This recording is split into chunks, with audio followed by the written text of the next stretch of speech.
Hello दोस्तों, easy to learn YouTube channel पर आपका स्वागत है। जैसा कि कल डिफेंस मैकेनिज्म में हमने कल दो युक्तियां कंप्लीट पढ़ ली थी, क्षतिपूर्ति और दिवास्वप्न। उसके बाद अगली दो युक्तियों का नाम है युक्तिकरण, जिसका अदर नेम औचित्य स्थापन है, तथा चौथी जो युक्ति है उसका नाम है प्रक्षेपण। आज हम इन दोनों युक्तियों को बहुत ही अच्छी तरीके से समझेंगे और जानेंगे इन युक्तियों का मतलब क्या होता है और किन समस्याओं में आकर व्यक्ति इन युक्तियों का यूज करके अपने आप को सही संतुलन करके समायोजित कर सकता है। तो पहले हम देख लेते हैं युक्तिकरण या औचित्य स्थापन। वही तरीका मैंने आपसे बोला था, किसी भी चीज़ को समझने से पहले आप उस शब्द का मतलब जान लीजिए। तो आपको यहाँ पर पहले ये जानना है कि युक्तिकरण या जो औचित्य स्थापन है इसका मतलब क्या होता है। इसका मतलब जानने से पहले आप एक बार इस लाइन को पढ़ लीजिए, फिर मैं आपको व्याख्या करके बताऊंगा कि इसका मतलब क्या है और ये क्या होता है। जब व्यक्ति अपनी कमियों या असफलताओं को सही साबित करने के लिए तर्क दे या बहाना बनाए, इसे ही युक्तिकरण कहते हैं। इस लाइन का मतलब ये हुआ कि जब कोई व्यक्ति है, किसी कार्य को वो करना चाहता है, लेकिन उस कार्य को करने में जब वो व्यक्ति असफल हो जाता है या उसको सफलता प्राप्त नहीं होती है, तो व्यक्ति को क्या है, बुरा लगता है, क्योंकि वो उस कार्य में सफल नहीं हो पाया। अब जब लोग उससे पूछते हैं कि भाई आप तो उस काम के लिए प्रयास कर रहे थे, आप उसमें सफल क्यों नहीं हुए, तो व्यक्ति अपनी इस असफलता को छुपाना चाहता है, क्योंकि जब जब वो अपनी इस असफलता को याद करेगा और इसका ब्लेम खुद पर ले लेगा तो वो नकारात्मकता की ओर बढ़ जाएगा और उसका मानसिक स्वास्थ्य पर नकारात्मक प्रभाव पड़ेगा। इसलिए व्यक्ति क्या करेगा, अपनी उस असफलता को छुपाने के लिए तर्क देगा, लॉजिकल तर्क देगा, बहाने बनाएगा, और तर्क और बहाने भी ऐसे बनाएगा जो उसकी असफलता को छुपा देंगे, जिससे सामने वाला व्यक्ति सोचेगा हाँ ठीक है, कोई बात नहीं है। इसको हम एग्जाम्पल से और अच्छी तरीके से समझते हैं। आपने बचपन में वो कहानी तो सुनी होगी कि एक लोमड़ी बहुत भूखी थी और वो जंगल में घूम रही थी, तो उसे फिर एक अंगूर का पेड़ दिखा। तो वो अंगूर के पेड़ के पास गई और उसने अंगूर जो थे वो पेड़ से ऊंचाई पर थे, तो ये लोमड़ी क्या करती कि लंबी लंबी जंप, ऊंची ऊंची कूद मारती और वह अंगूरों को खाने की कोशिश करती। लेकिन अंगूर क्या थे, बहुत ज़्यादा ऊंचाई पर थे, तो ये बेचारी लोमड़ी उस अंगूरों को तो खा नहीं पाई। अब इसने दिन से रात लगा तक पूरी मेहनत कर ली, लेकिन वो अंगूर नहीं तोड़ पाई। अब इसको पता है कि ये उस अंगूर को तोड़ने में असफल हो गई, इसको पता है कि ये अंगूर को तोड़ने में असफल हो गई। अब इससे बाकी जंगल के जानवर जैसे यूँ पूछे, शेर ने पूछा, इससे बंदर ने पूछा, भालू ने पूछा, क्यों भाई लोमड़ी, तू तो बहुत प्रयास कर रही थी ना अंगूर को खाने का, तो तू तो अंगूर खा ही नहीं पाई। अगर अब ये लोमड़ी ये यूँ यूँ बोलेगी, हाँ मैं अंगूर ना खा पाई, मुझसे ये नहीं हो पाया, तो ऐसा बोलने से इसके अंदर नकारात्मकता आ जाएगी, इसके मानसिक स्वास्थ्य पर थोड़ा सा बुरा प्रभाव पड़ेगा। तो इस असफलता को बचाने के लिए ये क्या तर्क देती है, अरे अंगूर तो मैंने इसलिए नहीं तोड़े क्योंकि अंगूर खट्टे थे। तो इसने कितना अच्छा तर्क दे दिया कि अंगूर मैंने इसलिए नहीं तोड़े क्योंकि अंगूर खट्टे थे। अब इसने तर्क दिया या बहाना बनाया, लेकिन बहुत अच्छा ही बहाना बनाया। सारे जो जानवर थे जो इससे पूछ रहे थे कि तू असफल क्यों हो गई, तो उन्होंने फिर इससे कुछ पूछा भी नहीं। तो जब व्यक्ति अपनी असफलता को छुपाने के लिए कोई तर्क दे दे या कोई बहाना बना दे, ध्यान रखें बहाना अच्छा बनाना है, और वो बहाना होना चाहिए जिसमें लॉजिक हो, जिसमें तर्क हो। तो अगर आप अपनी असफलता को बचाने के लिए तर्क देते हैं तो वो क्या कहलाता है, युक्तिकरण कहलाता है। युक्तिकरण का एक और नाम होता है औचित्य स्थापन। मेरे हिसाब से आपको युक्तिकरण समझ में आ गया होगा। इसको मैं आपको एक और एग्जाम्पल के थ्रू समझाता हूँ। जैसे आप ये समझिए कि किसी व्यक्ति का सपना है कि वो आईएएस ऑफिसर बने।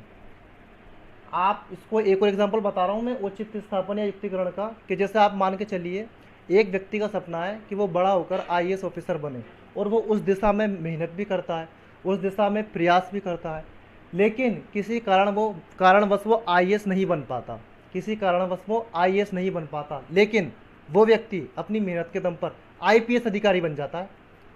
उसका सपना था कि वो आईएएस बने, लेकिन वो आईएएस नहीं बन पाता और वो क्या बन जाता है, आईपीएस।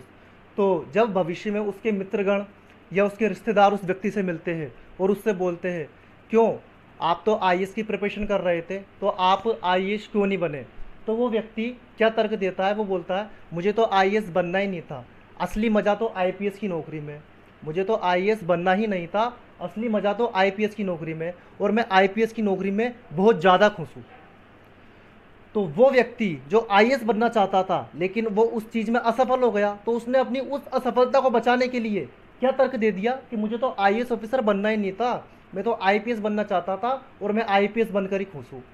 तो युक्तिकरण का मतलब एक लाइन में अगर आपको समझाना हुआ तो इसका मतलब ये है कि अगर व्यक्ति किसी काम में असफल हो जाता है, तो असफल हो जाता है तो उस व्यक्ति की वो कमी होती है, तो व्यक्ति अपनी इस कमी को छुपाने के लिए, क्योंकि लोग मजाक उड़ाएंगे, तो व्यक्ति अपनी इस कमी को छुपाने के लिए कोई अच्छा सा बहाना बना दे या तर्क दे दे, तो वही क्या कहलाता है, युक्तिकरण। मेरे हिसाब से आपको युक्तिकरण अच्छे से समझ में आ गया होगा। तो ये आपकी तीसरी रक्षात्मक तंत्र की युक्तिकरण खत्म हो चुकी है। इसके बाद हम चौथी युक्ति पढ़ने जा रहे हैं जिसका नाम है प्रक्षेपण। युक्तिकरण के बाद ही प्रक्षेपण में क्यों पढ़ा रहा हूँ, क्योंकि दोनों एक दूसरे से थोड़ा रिलेट करती है और ये एक दूसरे के थोड़ी विपरीत भी है। अब देखते हैं कैसे। प्रक्षेपण को आप देखिए, प्रक्षेपण का मतलब क्या होता है। जैसे पहले आपने युक्तिकरण को पढ़ा, इसका मतलब जाना, इसके एग्जाम्पल समझे, इसी प्रकार से आपको प्रक्षेपण को समझना है, प्रक्षेपण की डेफिनेशन को समझना है, इसके एग्जाम्पल को समझना है। इन सबको समझने से पहले आपको वही कंसेप्ट लगाना है कि प्रक्षेपण शब्द का मतलब क्या होता है। अगर आपको प्रक्षेपण शब्द का मतलब पता है तो आप इसकी डेफिनेशन भी स्वयं बना लेंगे, इसके एग्जाम्पल भी स्वयं बना लेंगे, तो नोट्स आप बना सकते हो। लेकिन अगर आपको शब्दों का मतलब पता है तो आपको साइकोलॉजी बहुत ही आसान लगेगी। और यहाँ पर मैं आपको शब्दों के मतलब ही डिटेल में बताऊँगा ताकि आपको ये सब्जेक्ट बड़ा ही आसान और सरल लगे। समझ कर पढ़ोगे तो इस विषय से आसान मुझे कोई और विषय लगा नहीं। तो अब देखते हैं प्रक्षेपण क्या होता है। प्रक्षेपण तो पहले एक बार पढ़ लेते हैं। व्यक्ति जब अपनी कमियों, असफलता को दूसरों के सर पर थोप देता है, यही प्रक्षेपण है। कितनी अच्छी लाइन लिखी है कि जब व्यक्ति अपनी कमियों, असफलता को दूसरों के सर पर थोप देता है तो यही प्रक्षेपण है। इसका मतलब ये है कि यहाँ पर भी व्यक्ति कुछ प्राप्त करना चाहता है, यहाँ पर भी व्यक्ति सफलता प्राप्त करना चाहता है, यहाँ पर भी उसकी कुछ इच्छा है कि मुझे वो चीज़ मिल जाए, लेकिन जब व्यक्ति को वो चीज़ नहीं मिलती तो वो दूसरों पर आरोप लगा देता है कि मुझे उसकी वजह से ये चीज़ नहीं मिली, तो मुझे उसकी वजह से ये चीज़ नहीं मिली। ये दूसरों की बुराई कर कर अपनी असफलता को छुपा लेता है। देख ली, इसको एक एग्जांपल से देखते हैं कि एक बच्चा है जिसने पढ़ाई तो करी नहीं, अब उसके एग्ज़ाम आ गए। जैसे लॉकडाउन का ही आप समय देख लीजिए, अगर एकदम से अभी पेपर हो जाए तो कुछ बच्चे ऐसे होंगे जो अभी पढ़ाई नहीं कर रहे। अब एकदम से जब उनके पेपर हो जाएंगे तो जब उन्होंने पढ़ाई करी नहीं है तो वो पेपर में लिखेंगे क्या। अब बाई चांस मान लो उसमें से 10 या 20% बच्चे ऐसे हैं जिन्होंने पेपर दिया और वो दुर्भाग्यवश पेपर में फ़ेल हो गए। वो दुर्भाग्यवश पेपर में फ़ेल हो गए, तो अब वो फेल तो हुए हैं और ये फेल होने की असफलता उन बच्चों को चिंता देगी, उन बच्चों को टेंशन देगी कि यार मैं तो फेल हो गया। अब वो असफलता इनको टेंशन तो दे रही है, फिर दोस्त वगैरह भी आएंगे, परिवार के घर वाले लोग भी पूछेंगे भाई तू फेल क्यों हो गया। तो बच्चा इस टेंशन से बचने के लिए उस असफलता पर क्या आरोप लगाएगा कि भैया पेपर ही आउट ऑफ सिलेबस आ गया था, पेपर ही क्या आ गया था, आउट ऑफ सिलेबस आ गया था, सर ने पेपर ही अच्छा नहीं बनाया। तो आपने अपनी असफलता को बचाने के लिए, अपनी असफलता को छुपाने के लिए दूसरों पर ही आरोप लगा दिया। प्रक्षेपण में आप क्या करते हो, प्रक्षेपण का मतलब होता है फेंकना, प्रक्षेपण का मतलब होता है फेंकना, अपनी कमियों या असफलताओं को दूसरे के ऊपर मढ़ देना, यही प्रक्षेपण कहलाता है। तो मेरे हिसाब से आपको इस शब्द का मतलब बहुत अच्छे तरीके से समझ में आया होगा। जैसे आप इसको एक और एग्जाम्पल के साथ अच्छे से समझ सकते हो। इसका एक एग्जाम्पल मैं आपको इस तरीके, प्रक्षेपण को आप एक और एग्जाम्पल से समझ सकते हैं। मैं जैसे आपको इसको एक और एग्जाम्पल के माध्यम से समझाना चाहूँगा। जैसे मान लीजिए कोई क्रिकेट का खिलाड़ी है, बैट्समैन है, वो बैटिंग कर रहा है, सामने से बॉलर उसको बॉलिंग डाल रहा है, ठीक है। जैसे ही बॉलर ने बॉलिंग फेंकी, बैट्समैन, ध्यान रखिए कि बैट्समैन ऑलराउंडर है, बहुत अच्छा बैट्समैन है, वो बहुत अच्छे रन बनाता है, उसकी बहुत सारी सेंचुरी भी है, लेकिन किसी कारण से वो बैट्समैन बॉलर की बॉल पर आउट हो गया 0 रन पर, वो बॉलर की बॉल पर आउट हो गया 0 रन पर। अब उसकी इंसल्ट हो गई ना, क्योंकि वो तो बहुत अच्छे रन बनाता था, वो तो सेंचुरी बनाता था, हाफ सेंचुरी भी बनाता था, बहुत अच्छा प्रदर्शन भी करता था। लेकिन कभी कभार हो जाता है कि कोई बैट्समैन है 0 पर भी आउट हो जाता है। तो जब उससे उसके साथी पूछते हैं कि यार तू ये 0 पे आउट कैसे हो गया, तो वो बोलता है अरे यार सामने वाले बॉलर ने गेंद ही बुरी डाली थी, सामने वाले बॉलर ने गेंद ही बुरी डाली थी। तो वो प्लेयर अपनी असफलता को छुपाना चाह रहा है कि वो गलत तरीके से आउट हो गया, वो उस गेंद को खेल ही नहीं पाया, वो गेंद तो बहुत अच्छी थी, वो उस गेंद को खेल ही नहीं पाया। तो वो प्लेयर सामने वाले बॉलर की बॉल को ही गलत बता देता है कि जो बॉलर था उसने गलत तरीके से बॉल फेंकी थी, इस वजह से आउट हो गया, वरना मैं अच्छा खेल पाता। तो प्रक्षेपण में ये होता है, व्यक्ति अपनी कमी या असफलता को बचाने के लिए, असफलता से बचने के लिए दूसरों पर आरोप लगा देता है, इसको ही बोलते हैं प्रक्षेपण। मेरे हिसाब से आज आपको युक्तिकरण और प्रक्षेपण दोनों युक्तियाँ बहुत ही अच्छे से समझ में आई होगी। अब मैं आपको ये बता देता हूँ कि इनसे प्रश्न कैसे पूछे जाते हैं। देखो, या तो युक्तिकरण क्या होता है इसकी परिभाषा आपसे पूछ लेगा, और परिभाषा आपको ये रटनी नहीं है, ये कोई रटने वाली परिभाषा नहीं है।